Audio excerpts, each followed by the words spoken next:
Di sebuah kota 2 tahun lalu telah terjadi banyak kematian dengan cara yang aneh. Meskipun begitu, entah kenapa tidak ada satupun media yang memberitakan hal itu. Bukan tanpa alasan, hal itu disebabkan karena polisi tidak mampu memecahkan kasus itu sehingga memilih untuk merahasiakannya dari publik. Namun, meskipun begitu, semua warga kota telah mengetahui semua kisah itu dan selalu diceritakan kepada setiap orang yang datang ke kota itu. Cerita bermula di sebuah sekolah yang terdiri dari TK sampai SD. Rabu itu terasa biasa saja bagi seisi sekolah. So this one Wednesday is like a normal day. Seorang guru baru bernama Justin Gandhi masuk ke kelasnya. Namun kelas itu tampak kosong dan hanya ada satu orang siswa laki-laki bernama Alex. And he was the only kid in the class. Kalian tahu kenapa? Di malam sebelum hari itu, tepatnya jam 2:17 dini hari, anak-anak bangun dari tempat tidurnya, keluar dari rumah mereka dan berlari entah mau kemana.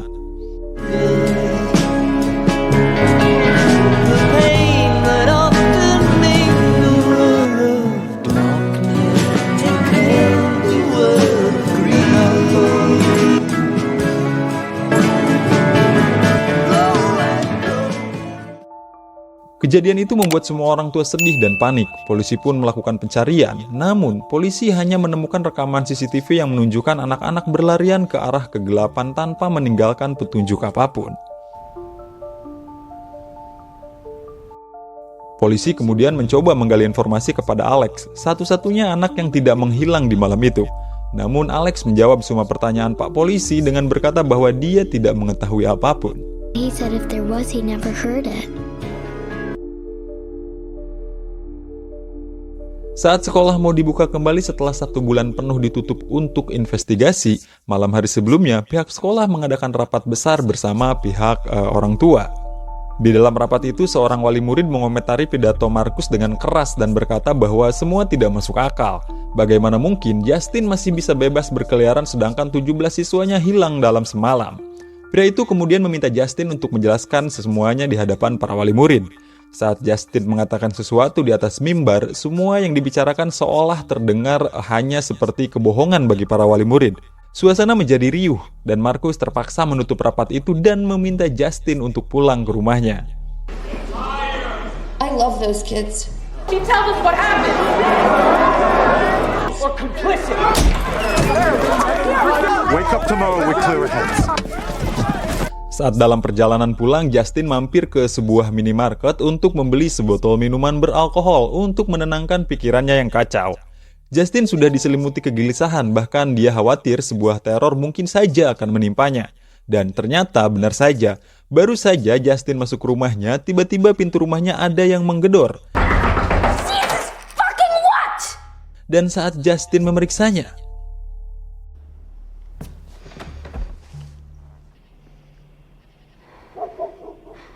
iya, tidak ada apapun, kecuali tulisan witch di mobilnya. Pagi harinya, Markus meminta Justin untuk cuti beberapa waktu karena situasi masih terasa canggung. Namun Justin bersikeras ingin masuk ke sekolah meskipun hanya ada 1 siswa di kelasnya. Dia nggak masalah. Namun Markus menimpali itu dengan berkata bahwa saat ini Justin tidak diperbolehkan untuk berinteraksi dengan Alex atau siswa yang lain. The fact that you care.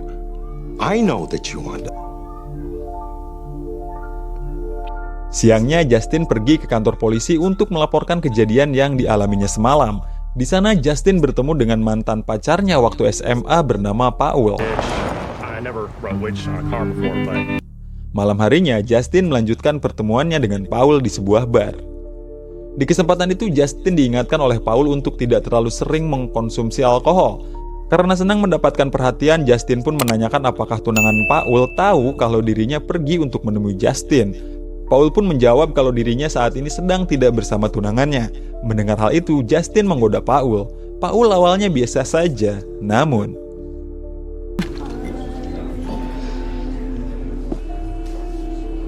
Come on. sore harinya saat Alex pulang sekolah, Justin mengikutinya sampai ke rumah Alex. Di sana Justin melihat semua jendela rumah Alex ditutup dengan koran. Karena aneh dan penasaran, Justin pun memeriksanya. Dan saat dia mengintip di balik jendela, dia dikagetkan oleh keberadaan kedua orang tua Alex yang hanya duduk diam di atas sofa. Justin kemudian memberitahukan keanehan yang ditemukannya kepada Marcus, namun Marcus malah meminta Justin agar tidak mendekati Alex. Themselves to walk up and peek through them. Marcus! Kesal dan mumet, Justin pergi ke minimarket untuk membeli minuman beralkohol. Namun,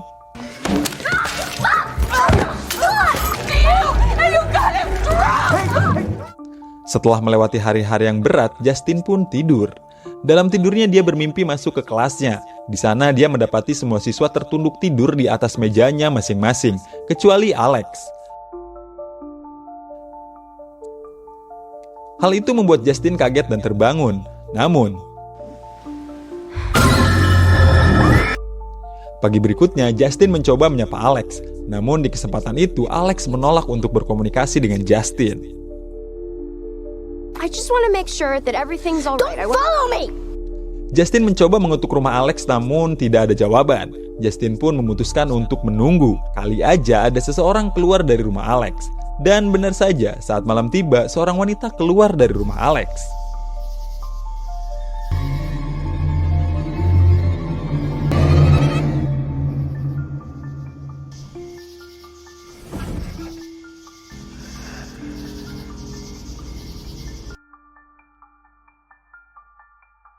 Setelah kehilangan putrinya, Archer selalu menonton kembali rekaman video yang menunjukkan kepergian anaknya pada malam itu. Kehilangan putrinya membuat fokus Archer berantakan. Bahkan di tempat kerja pun Archer sampai salah membeli kebutuhan untuk proyek konstruksinya. Little bit chaotic morning. I'll take it back. Get the right one. Siang harinya, Archer mendatangi polisi dan menanyakan langsung perkembangan proses penyelidikan kepada kepala polisi. Tidak puas dengan yang disampaikan oleh kepala polisi, Archer mengatakan sesuatu yang berhasil dia temukan tentang Justin. She taught out for inappropriate behavior. Did you not see that one either? What do you think it is that she's not telling us? Because those... What do you see that I don't?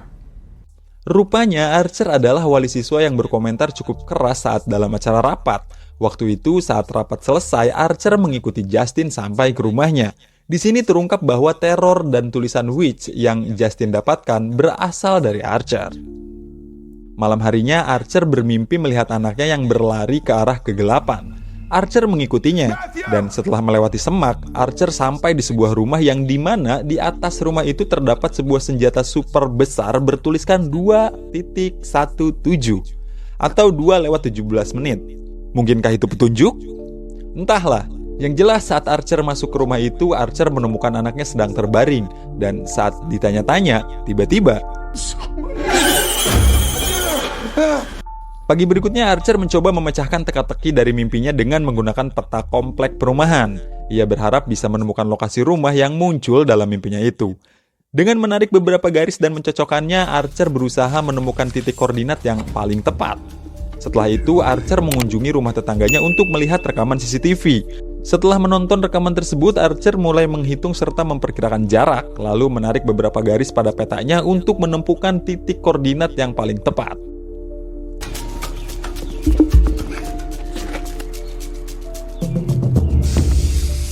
Selesai dengan itu, Archer langsung menuju lokasi yang sudah dia temukan. Di perjalanan, dia menemui Justin yang lagi ngisi bensin.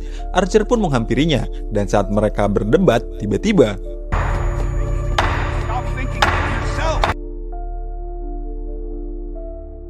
pagi itu, Paul yang akan bertugas ditelepon oleh tunangannya bernama Donna. Paul sebetulnya agak kurang nyaman dengan cara komunikasi yang dilakukan oleh Donna terhadapnya. Namun sebagai pria dewasa, Paul berusaha untuk belajar terbiasa dengan hal itu. Saat mau keluar berpatroli, Paul bertemu dengan Justin dan menyapanya dari jauh. Di sebuah jalan, Paul menemukan seorang remaja yang cukup mencurigakan. Paul langsung bergerak dan menangkapnya. Stop or you're gonna get the taser! I lost my keys, please. Pada saat penggeledahan, Paul tidak sengaja tertancap jarum bekas narkoboy yang dipakai remaja itu. Refleks, Paul pun meninjunya.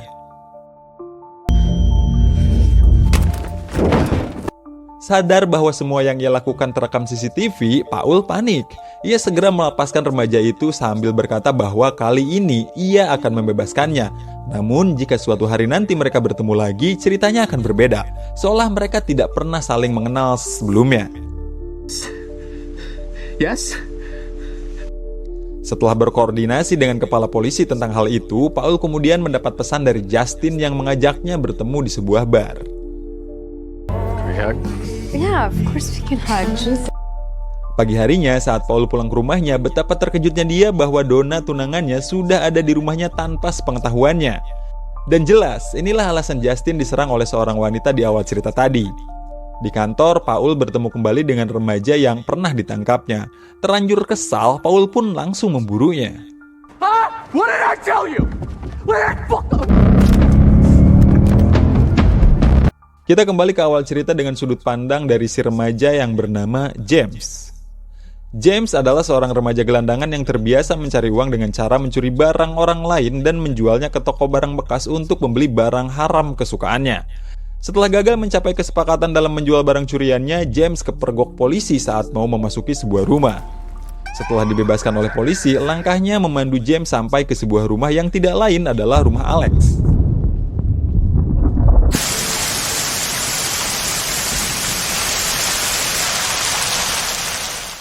James yang tidak melihat ada tanda-tanda kehidupan di sana kemudian mencoba memasukinya lewat jendela. Saat James menyusuri isi rumah untuk mencari barang berharga, tiba-tiba saja dia dikejutkan dengan keberadaan orang tua Alex yang duduk terdiam di atas sofa. Hello? Merasa aman, James melanjutkan pencariannya. Hingga pencariannya sampai di ruang bawah tanah, tiba-tiba orang tua Alex pun bangkit. James panik dan langsung pergi meninggalkan rumah itu. Saat menjual barang hasil curiannya di toko loak, James melihat sebuah poster yang menunjukkan imbalan sebesar $50 jika seseorang bisa memberitahu lokasi 17 anak yang hilang. James pun langsung menelpon polisi dan memberikan informasi yang diketahuinya. Dan saat mau ngambil imbalan di kantor polisi, James bertemu dengan polisi yang pernah menangkapnya. James pun berhasil lari sampai ke hutan. Dan di sana dia melihat sesosok manusia yang pernah muncul dalam mimpi Justin dan Archer. James pun langsung bersembunyi ke tendanya, dan tidak lama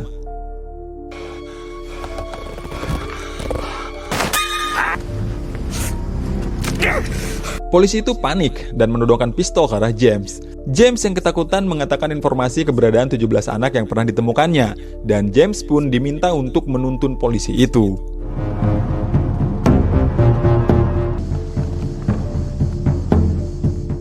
Saat polisi itu memasuki rumah, James tidak bisa keluar dari mobil karena terkunci dan tangannya terborgol. Hingga saat malam tiba, polisi itu keluar dengan berbeda. Dan kita kembali ke awal cerita dengan sudut pandang Marcus pas Justin nemuin sesuatu di rumah Alex. Waktu itu, Marcus yang sedang berbelanja mendapat telepon dari Justin yang mengatakan bahwa Justin menemukan sesuatu yang aneh di rumah Alex. Pagi harinya, Marcus didatangi seorang tamu. Dia adalah Gladys, bibi dari Alex. Di kesempatan itu, Marcus menanyainya tentang keberadaan orang tua Alex yang lama tidak terdengar kabar dan sulit dihubungi pihak sekolah. Gladys kemudian menjawab hal itu dengan berkata bahwa orang tua Alex saat ini sedang sakit, dan kebetulan Gladys tinggal bersamanya karena diminta untuk mengurusi Alex. Awalnya Marcus meminta untuk diizinkan berkunjung ke rumah Alex, namun Gladys berkata nanti dulu. Dan esok harinya Gladys datang ke rumah Marcus. Saat berada di rumah, Gladys meminta Marcus untuk menyiapkan sebuah baskom berisi air. Setelah mendapatkannya, Gladys mengeluarkan sebatang akar berduri. Ia kemudian mengikatkan pita milik Marcus yang pernah ia ambil di sekolah bersama sehelai rambut milik temannya. Setelah itu, ia mengolesinya dengan darah miliknya sendiri hingga akhirnya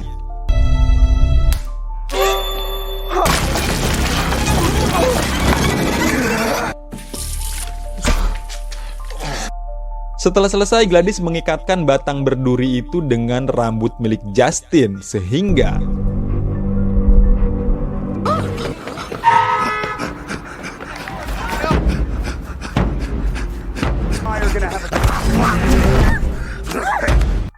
beruntung Archer berhasil menahan Marcus sehingga Justin bisa pergi menjauh dari Marcus. Namun Marcus terus mengikuti. Archer pun menyusul dan Setelah itu, malam harinya Justin menemui Archer dan mengucapkan rasa terima kasihnya. Setelah itu, Archer mengajak Justin masuk ke mobilnya. Dan di dalam mobil, Archer memberitahu titik koordinat yang berhasil ditemukannya. Mendengar penjelasan itu, seketika Justin menyebut satu nama, Alex. Iya, koordinat itu tepat menunjuk ke arah rumah Alex. Alex Lilly lives in this house. Sekarang kita kembali ke awal cerita dari sudut pandang Alex. Sore itu, saat pulang sekolah, seperti biasa Alex dijemput ayahnya. Di kesempatan itu, ayahnya menyampaikan bahwa dia akan kedatangan tamu yang tidak lain adalah bibinya yang sedang sakit. Saat malam, Alex tidak sengaja mendengar percakapan orang tuanya yang mengatakan bahwa sebenarnya orang tua Alex tidak ingin menerima kedatangan bibi Alex itu, dikarenakan selama 15 tahun bibi Alex itu cuek terhadap mereka. Alex pun penasaran dan mencoba mengintip bibinya dengan membuka sedikit pintu, dan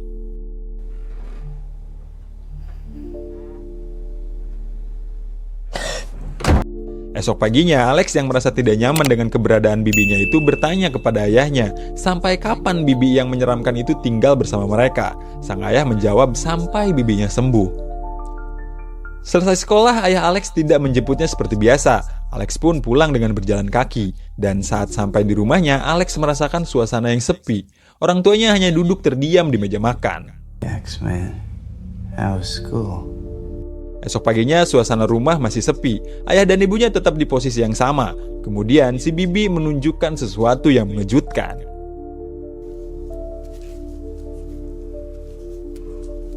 Are you watching?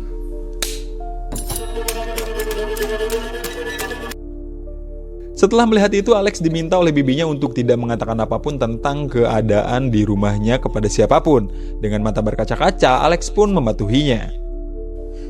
I promise. Malam harinya, Alex melihat bibinya terbaring lemah, dan dengan polos Alex menawarinya air. Si bibi kemudian berkata bahwa air tidak akan menyembuhkannya, kecuali jika Alex mau membawakan perlengkapan atau alat-alat apa saja yang dimiliki oleh teman-teman sekelasnya. Esok paginya, dengan sangat hati-hati, Alex mengambil semua perlengkapan teman-temannya. Dan meskipun Alex sempat ditegur dan hampir ketahuan oleh Justin, Alex tetap melakukannya. Whoa, hey. Sesampainya di rumah, Alex memberikan semua perlengkapan teman sekelasnya ke si bibi. Dan saat waktu menunjukkan pukul 2:17, Alex melihat bibinya seperti sedang melakukan sebuah ritual. Dan tidak lama setelah itu,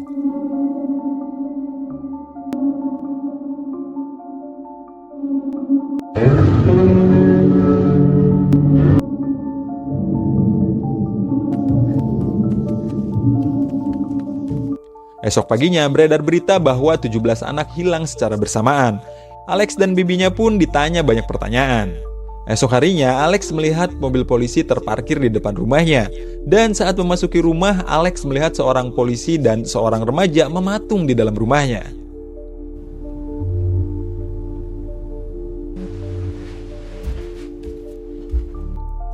Di akhir cerita, Alex melihat sebuah mobil lain terparkir agak jauh dari rumahnya. Itu adalah Justin dan Archer. Justin dan Archer pada akhirnya memutuskan untuk masuk ke dalam rumah Alex. Dan betapa kagetnya mereka ketika tiba-tiba Back there. Wait.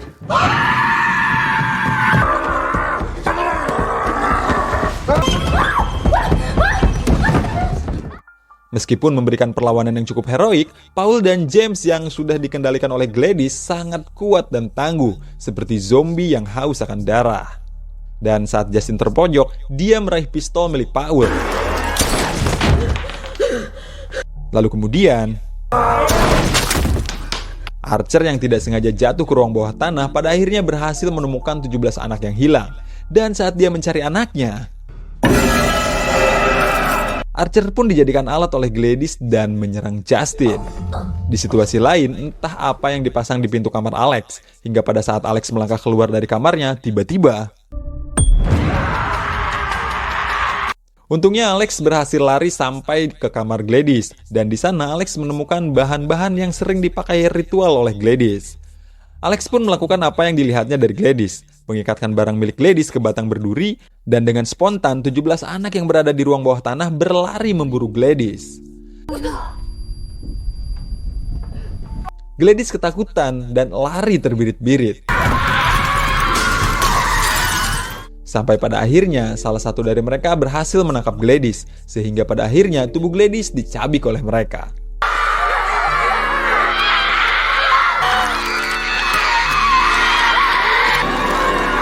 Tewasnya Gladys menghilangkan pengaruh sihir pada semua orang.